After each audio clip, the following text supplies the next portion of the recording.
çok çetin anları var. Yolunun eniş yokuşları var. Soyuğu, boranları, garı var. Her kışın sonda bir baharı var. Sevgide nurlu ümit yolumuz, dikenli olsa da sağ solumuz.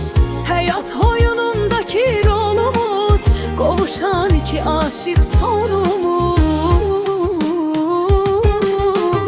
Birazca sabreyle canım benim, karşıda seninle güzel günlerim. Arzularım çok, inanım benim, sana bağlı bütün ümitlerim. Birazca sabreyle canım benim, karşıda seninle güzel günlerim.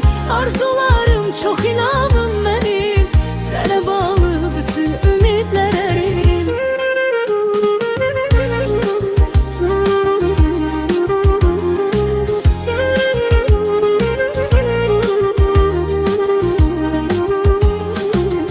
Beledir kış dalınca yaz olar, biz günün ömrü dediler az olar.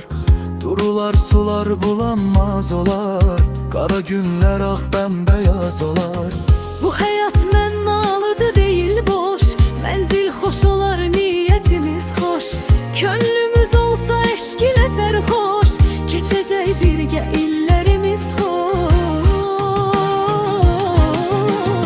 Birazca sabreyle canım benim, karşıda senle güzel günlerim. Arzularım çok, inanım benim, sana bağlı bütün ümitlerim.